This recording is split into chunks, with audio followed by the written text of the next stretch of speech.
So, good day everyone. So, I am Rizin Lasaka from Group 4. So, today we're gonna learn what is Lesson 17 or the Women and the Law. The laws and legal framework of a country set the condition for female participation in the range of spheres. So they reflect social norms and legal reform that drive changes in these. So equality before the law is not only human rights issue but also an economic issue. The 1987 Constitution. So, the Philippines is known for its very liberal and progressive constitution that was formulated during the European People Power Revolution in 1986.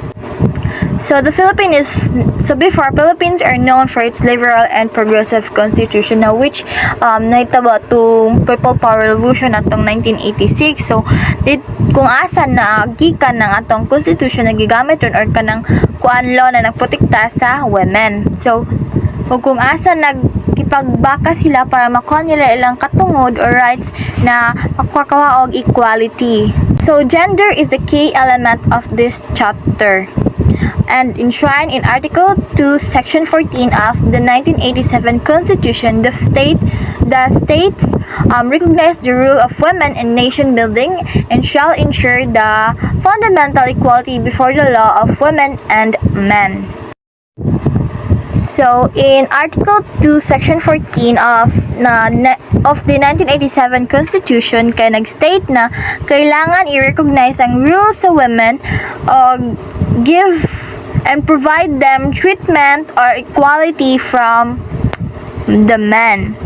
So, in gender equality, ang gender equality mo ay key element sa pag-recognize ani na state or constitution na which ang women tagaan nila og rules sa or rights sa nation building og kanang as a fundamental of equality. So, considering the unequal gender relations in the country, the Constitution further provided women representation as one of the 9 marginalized sector in the legislative through the party list system.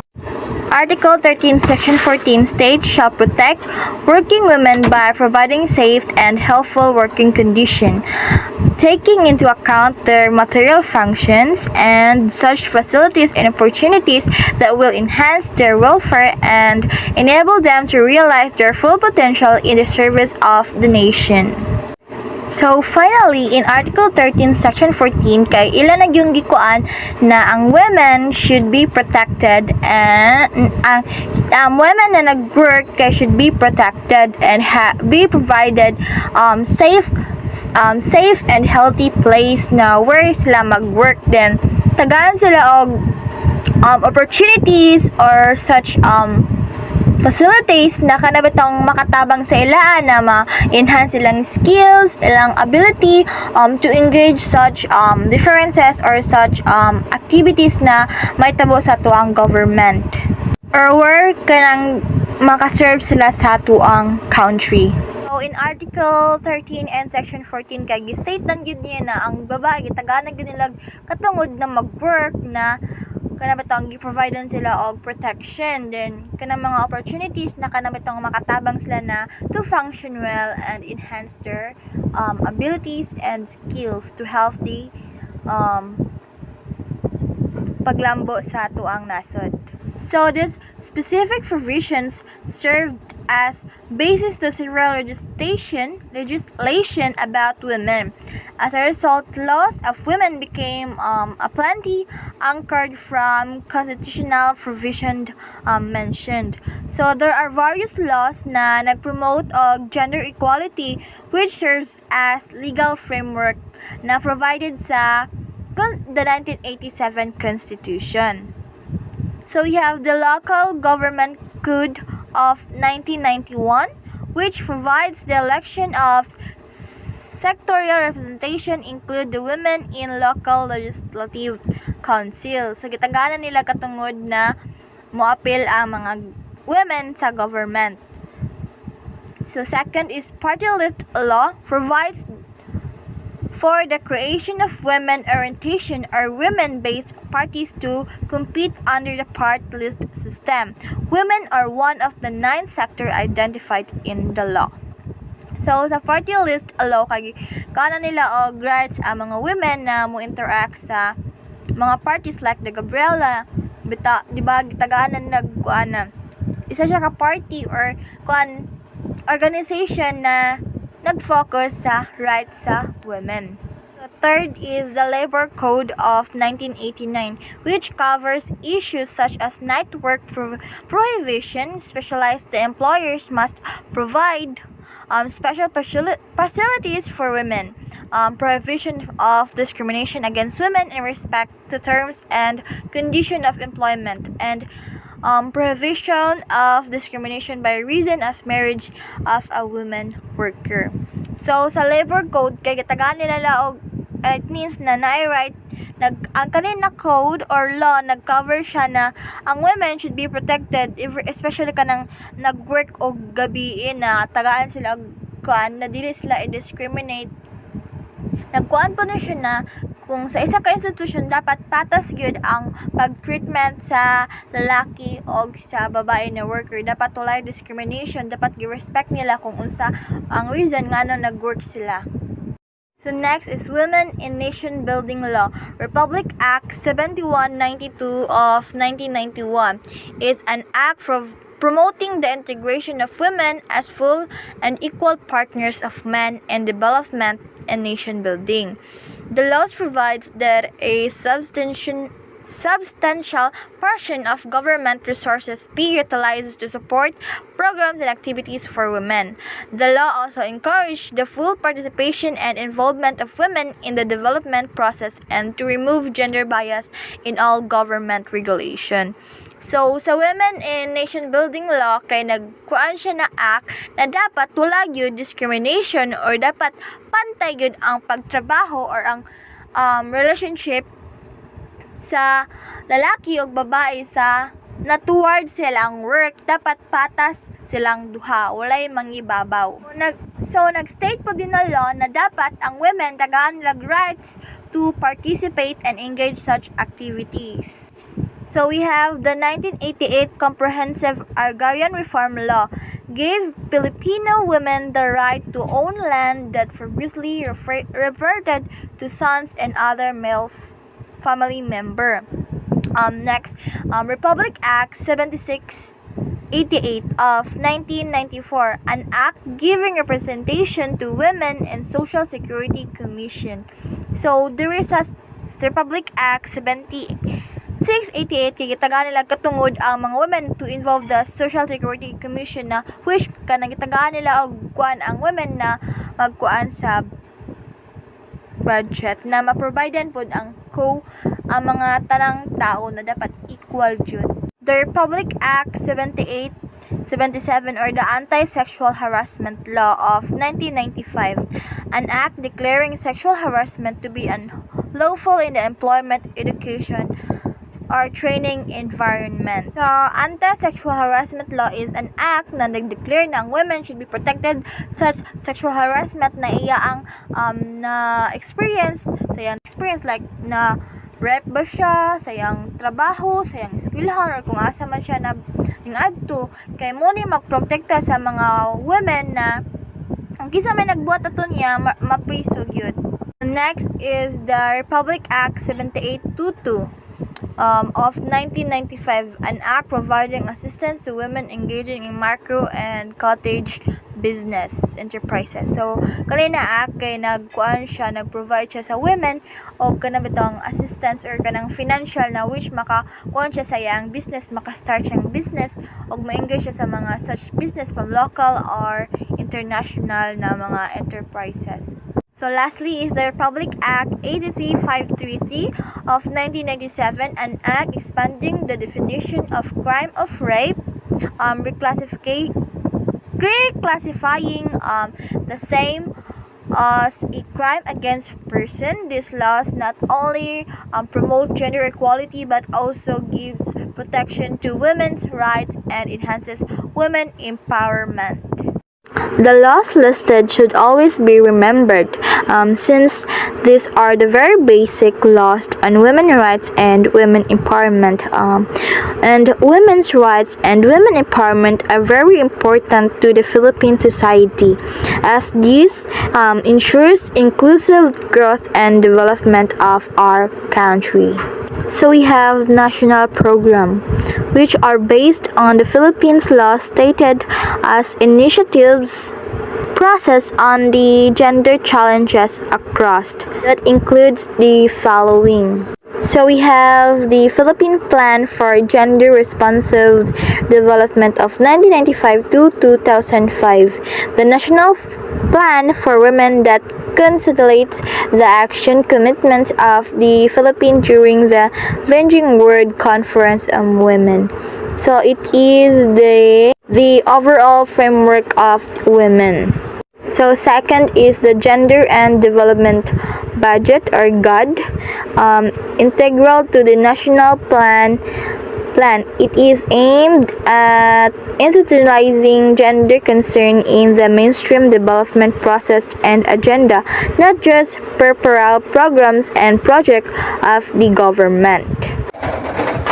Constantly, it is prescribed for the allocation of 4% of the government agencies or local government units that budget on gender-responsive activities and projects. So, ang GAD kay gaghatag sila og budget sa women na mo engage sa such activities. So, as a result, implementation of the development programs and policies of government also means women partaking a role in governance as a primary stakeholders in the development process.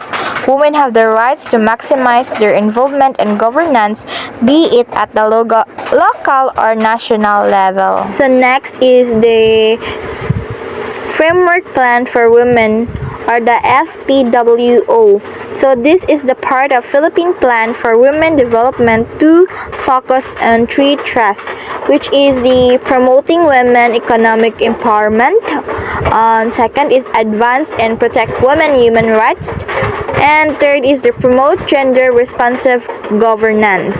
This plan identifies the concrete gender issues that will be addressed, pinpoint targets and indicators, name program, formulates the implication plan, and set up tools for monitoring and evaluation.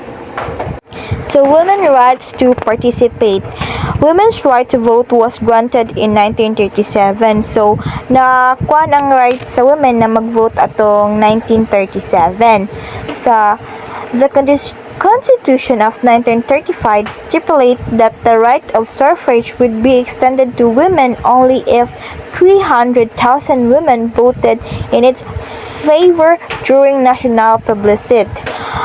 Brought to the fore of the activism such as women as Miss Concepcion Felix del Calderon, who formed the Association Feminista Filipina in June 1905. Then we have Rosa Sevilla de Alvaro, a young Trinidad Almeida, and Miss Constancia Poblete. So they are the founder of Liga Femenina de la Paz. Cora Villanueva Calao and Mendoza Guazon. Pilar Hidalgo Lim. Lim is the president of the National Federation of Women's Clubs. And we have Josefa Lianes is good. He is the president of the Girl Scout of the Philippines. So, they are called as Ugnayan ng Kababaihan sa Politika on 1998. So, the said name or katong mga babae na akong istorya like si Trinidad Almeida, kay sila ang mga women or activists na nag-fight sa rights sa mga women during sa ilaang time. Women involvement in civil society. Women expression of involvement in civil society could be through organizing along gender-specific issues, formulation of all women groups within broad coalition as power-enhancing mechanism, such as the Filipino feminist movement or the Militant Gabriela Women's Group. Then we have the Ugnayan ng Kababaihan sa Politika, the Kilos Gabaro, and Civil Legislation Network. They have trailblazed women and advocacies both in policies and legislation. Also exists a so-called Philippine NGOs Beijing scoreboard, which involved from the National Steering Committee or the NSC of NGOs Nations Fourth World Conference on Women, and this lead in the national monitoring of the government implementation of the Beijing Platform for Action. So the said women group kaya nagkuhan sila sa rights sa mga women. So along with the other women groups and gender-oriented institutions, they have succeeded in raising gender-specific issues such as domestic violence, prostitution, reproductive health, sexual harassment, and rape. The gains of the women movement are basically achieved through various partnership with the rest of the civil society. So tungod sila na kuan na nila ang rights sa women such violence or katong nasaid na ko ng mga crime na mahitabo sa women, na sila ang nagkuan sa protection ato, na ilan yung na-succeed or na-approve with the help of other civil society members. Women and education. The Philippine educational system is combination of public and private institution, with the state providing free education for elementary and secondary level. So, tagaan ang women kana sa Philippine education system kay tagaan nilag rights ang women na mag-school. It can be public or private from elementary to their high school level. So the Constitution provides that without limiting the natural rights of parents to rear their children, elementary education is compulsory for all children of school age.